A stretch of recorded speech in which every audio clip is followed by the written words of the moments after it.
Pastor Poe's text this morning is from Mark, the first chapter, verses 29 through 39. As soon as they left the synagogue, they entered the house of Simon and Andrew with James and John. Now Simon's mother-in-law was in bed with a fever, and they told him about her at once. He came and took her by the hand and lifted her up.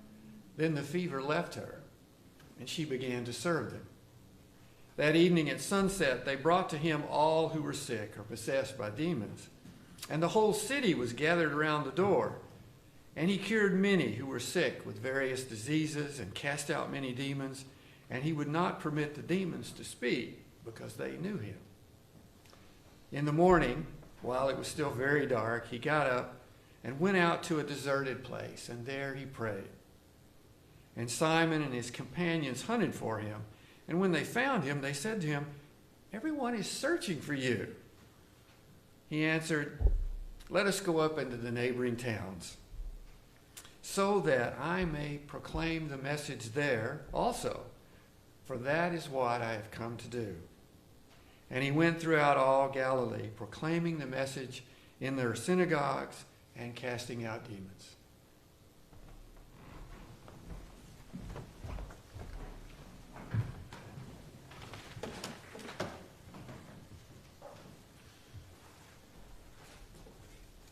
Thank you, Kevin. Of course, all of you know Steve Jobs, right? The late and former CEO of Apple Computer Company. Now, interesting, one little note about his life that I've always found kind of curious is that he had the same wardrobe every day almost.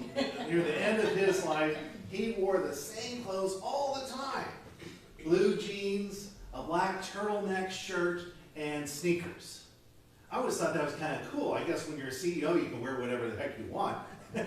You don't have to be dressed up in a tie and a suit every day. You don't have to make sure that you look fashionable each and every day. And of course, looking at some of the guys in the congregation today, they have the same attitude. I just had to get one off. Well, when asked about this habit, what Steve Jobs told people was, he wanted to make sure that he reduced the number of decisions that he had to make each and every day. And he said, something so mundane as putting on clothing can take a lot of time for some people to figure out what goes with which. Now, to your amazement, I know you probably don't realize about this, that I'm not really a fashionable fellow. Maybe it stems from when I was a little kid. Do you remember Granimals? The matchable tags that would tell us what tops went with what bottoms. That's how my mother survived my childhood and helped me to look fashionable at preschool. So anyway, I still wish that they had those for adults. We can figure this stuff out. For many people, staying focused on the really important things in life is a daily struggle. Do you find that that's a struggle for you, perhaps? I know that we now live in an age in which we are more attuned to the fact that there are so many, not just kids, but adults, dealing with attention deficit disorder, or at least something similar to that. And perhaps it's also been created and magnified due to the fact that we have so many things that are stimulating us these days. All these screens, all these calls for participation in various activities, and sometimes with the addition of so many choices comes difficulty and more struggle for those of us that want to stay focused. I happen to be one of those folks that has a difficult time staying on focused. In fact, sometimes early on, not now, but early on in my ministry, my wife would sit there sometimes, and on the car ride back from church, she would tell me how unfocused I was in that message. And she was right. She was often very right. I would go to this way and that way. Squirrel! Well, hopefully I'm trying as best I can to stay more focused in my ministry and in my messages to you. Jesus, it's interesting to me, was not spared this kind of pressure either in terms of staying focused. His closest friends, in fact, the disciples, as we see in today's text, had plenty of ideas on how Jesus should be spending his time and his talent. Did you notice that? Did you listen as Kevin read? Their pressure on Jesus to do what they thought and expected him to be doing. What can we learn about Jesus' struggle to stay focused? That's where I'm hoping is the lane that I want to stay in for today's message. Even though we could go in various directions with many of these sentences, right? Now, let's get into the text itself, shall we? I think sometimes it's good just to refresh the reading a couple of sentences at a time and really think about things. After leaving the synagogue, Jesus, James, and John went home with Simon and Andrew. Simon's mother-in-law was in bed, sick with a fever, and they told Jesus about her at once. It's always nice to have some faith healer at your beck and call to be a family friend. Am I right? Some of us are lucky enough maybe have a doctor or a nurse in the family. And if you're a nurse or a doctor in somebody's family, our prayers are with you. Right? Because you're the one that gets the calls. Oh, the doctor's saying this. What do you think? Well, and then we an hour later, after we've explained everything, we haven't gotten paid for it because they're family members who called us at 9 p.m. because the emergency room, they don't want to spend the money going there. So who did they call? They call us. Because we're family and we've got the education behind us. Oh, and so that's what they did, right? Simon's mother-in-law is sick. Jesus, we just saw you do some deeds of power. Can't you help us out? Nice to know that Jesus didn't get upset with them. I mean, I get upset with my family members. Any of you get upset with some of your family members and friends sometimes who ask you to do certain things? You know, a family friend building a house. You know, my daughter is getting a house built, and amazingly, there's lots of projects for all of us to do. Oh, the pressure. We're glad to do it, of course. And it's nice to see that Jesus was glad to do it too.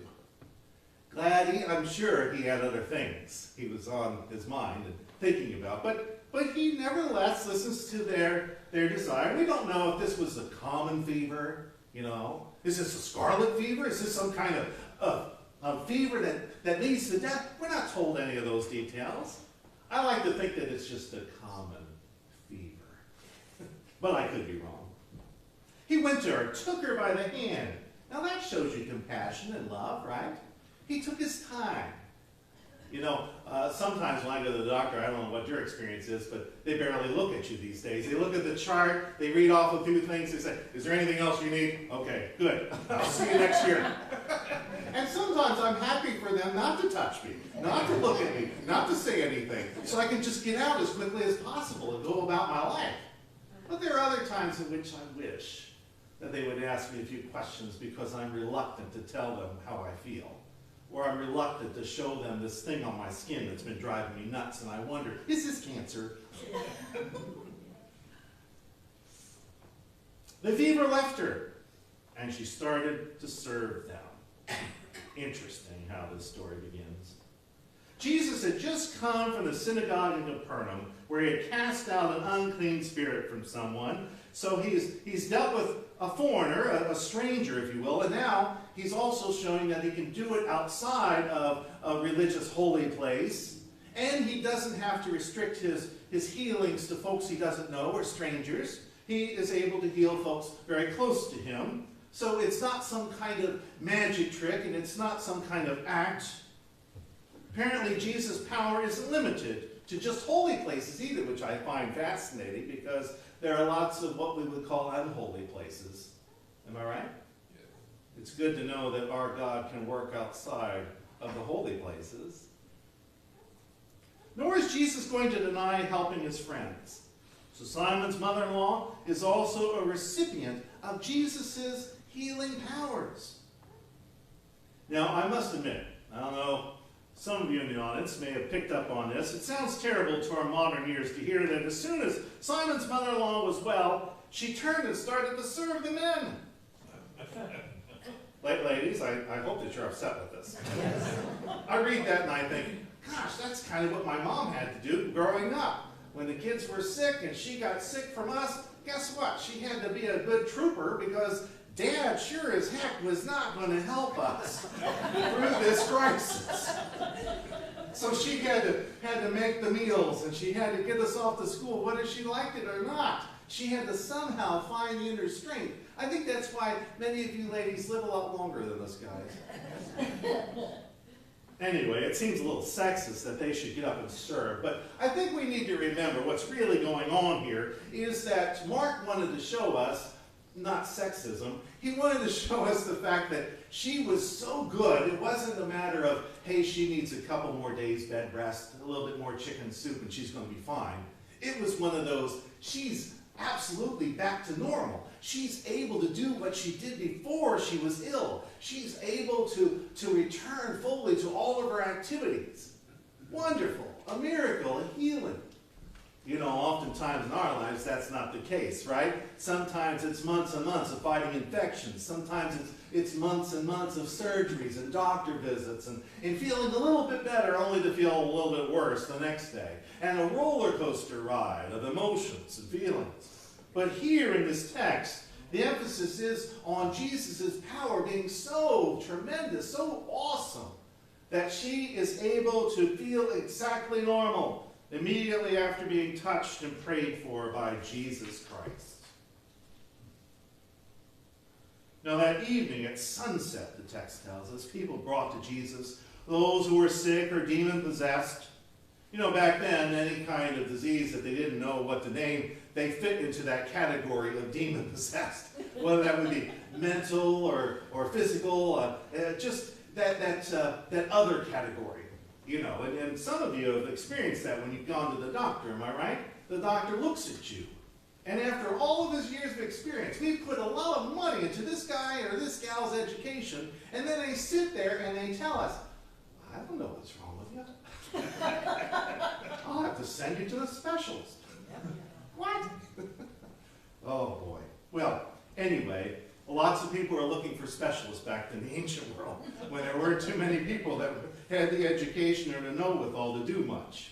The whole town, we are told, gathered near the door where Jesus was. He healed many who were sick with all kinds of diseases, and he threw out many demons. I think the important note or detail and underline there, it's at evening, it's sunset. It's on the Sabbath, mind you, which eventually, that's going to get Jesus into trouble, because when you're religious and you're following the letter of the law, you're not supposed to do what on the Sabbath day, folks? Work. I'm glad so many of you are awake today. That's right. You're not supposed to do any work. And yet, Mark is emphasizing, that's all Jesus has done the entire Sabbath day, is respond to the needs. From the synagogue, outside to the world, even back to his house, his dwelling place, folks are constantly showing up. And now is the time in which most doctors who worked at home, you know, generations ago, that's what happened, right? You would go to the doctor, and the doctor would be there where he lived, and you could go and bother him whenever you wanted to. Until he turned his sign, right? Closed. Come back in the morning. It's that time. Jesus should be able to take the sign and turn it and say, close, come back tomorrow. It's sunset, for goodness sakes. He's ready to relax, to have an evening meal, to sit down with his friends. But there's no rest for him. Why is that? I think Mark is trying to underline the fact that, you know, then, like now, the numbers of people who are needy are so overwhelming.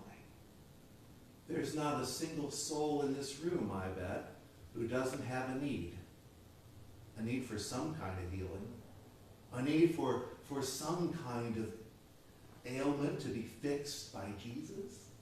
And if Jesus showed up right now, wouldn't we come to him with our lists? And even if we didn't really have anything that serious, I wouldn't miss out on an opportunity for Jesus to take away my headache, my little fever, my little cold, my cough, to notice and say, hey, is this cancer? Can you get it removed for me? We would take advantage because we know how schedules work. We know how busy he's going to be. Of course, news about Jesus' healing powers didn't take long to spread, did they? In other words, Jesus has spent the entire Sabbath responding to needs. The Sabbath is almost over, and yet there is no end to the people's needs, and the line continues to grow even larger, not smaller, at the end of the day. And Jesus shows his compassion by helping those who have come. Notice, at this point at least, Jesus still is not turning anyone away. He knows. He knows what human need is. He knows these people have traveled. He knows their suffering. He knows your suffering. Now, why did Jesus want anyone, even the demons, to speak about him? Well, there's a little secret going on in the gospel, and apparently Jesus is the only one trying to keep it. And that is his identity as the Messiah, the Son of God. He tells these demons, would you keep a secret? And he tells other people who have been healed, will you keep a secret? And you know, as well as I do, you've told secrets before, right? To your best friends. They always look at you with those honest eyes. Oh, I would never tell a soul. And you know right away that you've made a mistake. There it is on Facebook. Everybody now knows. Your friend is suddenly busy on their cell phone. Who are they talking to after we just got done talking? Oh, yeah, they're talking to other friends. Did you hear? Do you know? Guess what I just heard? Now, don't tell anyone. I mean, that's what we do next, right? We think that it's okay to tell our best friend because surely our best friend's not going to spread the word. And then somehow, in the larger gathering, everybody knows. Perhaps Jesus was trying to guard himself, to keep his focus. And he was worried.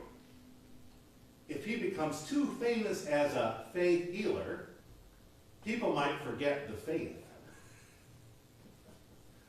People might get him in a box and not let him go. Kind of like that family member that we were talking about, the nurse or the doctor, you know. We want them always in our family. We want them always in our cell phone on the number list. So that whenever we need him or her, we can speed dial and get the answer we need. We like having that security. And yet, there can be a problem with that, can't there? There can be a lack of focus if we simply do what everyone tells us we should do. Verse 35, early in the morning, well before sunrise, Jesus rose. Oh, notice that, well before the sun rose. Talk about going to bed late, getting up early. That's Jesus' lifestyle now that he's been found out as having the power of God surging through his body. Jesus rose and went to a deserted place where he could be alone in prayer. Simon and those with him tracked him down. I love that, tracked him down. That's how the contemporary English Bible puts it. Tracked him down. That's what you do with an animal. Or with a small child. Where did he go? Where is Billy? He's gotten away from me in the pew. I'm going to track him down. Oh, there he is, drinking the communion wine behind the table. That actually happened to one of my kids. Anyway, when they found him, they told him, everyone's looking for you. Notice the accusation in the voice. Everyone's looking for you. You're not living up to expectations right now, Jesus. Everyone's lined up. The line's going to only get longer the longer you procrastinate, the longer you don't come out and do what the people want you to do. Do you see the problem here? And it's going to be a problem, and Mark's going to talk about this throughout his gospel, that the other people in Jesus' life don't quite get who Jesus is. And they want to turn Jesus into something he's not. Mark and the other gospel writers tell us that Jesus prayed frequently. This is an amazing thing when you think about it. Jesus has to pray. He's the Son of God. Why would he need to talk to God? What, isn't he God? Why is it that he needs to pray and to make sure that he's in conversation with God the Father? Oh, usually in those texts, we better read something like this. Fred Craddock, as a preaching professor, always said that there are different themes, different ways you structure things, and this particular one is those that says that if Jesus does it, how more should we do it? If Jesus does an action, that means that you and I have no excuse, do we, not to do what Jesus does. We can't say, oh, I prayed last week. I'm done. Oh, I prayed when I was a little kid. I don't need that anymore. No. If Jesus is praying constantly to God the Father in heaven, how much more so do you and I, as finite human beings, need to be praying to God to figure things out? Jesus, of course, is fully human, and maybe that's part of the answer here. It makes sense that he had to rest. Donna was mentioning that in her children's sermon, right? He had to rest as well. He had to renew his physical and his mental strength. He couldn't be available to everyone in their suffering 24/7 if he was like us in every way as well as being God, without jeopardizing his own health and his own well-being. How many, I know some of you truck drivers, do you want to trust any of these truck drivers to drive 24/7? And ride alongside of them on the road? I don't think so. And even Jesus. We might not want to trust a really tired Jesus. Just saying. Yet notice the disciples' reaction. Everyone's looking for you. They assume that Jesus' purpose is to heal everyone. So they want to keep Jesus on track. They want to keep his schedule for him. They are taking control of Jesus' ministry. If Jesus will let them. You ever have someone do that to you? Try to take over who you are, what you're about, your schedule, what you should do, what you should not do? Jesus replied, let's head in the other direction, to the nearby villages, so that I can preach there too. That's why I've come. And here's where I make the connection. What was he doing in the prayer? I think he was figuring out what his focus was supposed to be. He was getting a little lost. All the pressure of friends and family members telling him that his way is to heal everybody. Stay here at Capernaum. Let the people come to you. And the line's only going to get longer and longer, and your fame is going to grow, and your power is going to grow. This is why you're here. But Jesus wasn't so sure. He prayed about it, asked God about it. God the Father seems to have given him a different answer. No, you're here to preach.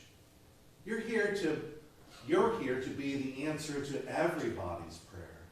And that's not taking care of the day-to-day sufferings that people have. It's to take care of the biggest suffering people have. It is to take care of sin once and for all, so that we might all be new, have new lives now and forever in God's kingdom, you see. And there's no way that work is going to get done if Jesus stops, puts up a sign, and starts becoming the village doctor. Because the world needs more than a physician. It needs a Savior. Jesus is going to be a Savior. Jesus comes out of his prayer time with a sharper focus. He can't just listen to these disciples. He can't just listen to the cries of people in Capernaum. Who would like him to stick around forever? Jesus' mission is more expansive than that. So Jesus pushes off in another direction. Jesus came to set us free to new life. Not a temporary fix to our sufferings, because you and I will always have sufferings. We'll always have aches and pains that we want somebody to listen to, and somebody to give us some ointment for, or someone to give us some medicine or a surgery or two to help us live a little bit better. You know, these days, folks, I'm hearing a lot about prayer. And some of it's not good. A lot of people are saying these days, we don't need more prayers.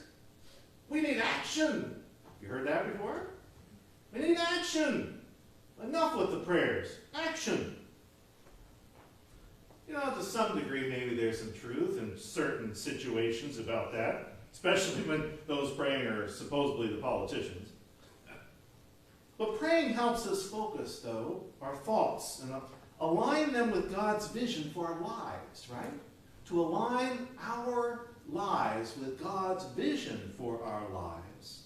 We can easily be swayed by our family and our friends, and even strangers, who are eager to tell us what to do. We need to push back sometimes on those voices so that we can hear God's voice in our own prayers. Prayer as an excuse for non-action is not helpful. But prayer that opens up the heart to creative solutions and healing, that's what continues to be in short supply, I believe. Let us keep our prayer focused on the God who works through Jesus Christ to save the world one life at a time. And that is our ultimate healing. Amen. Amen.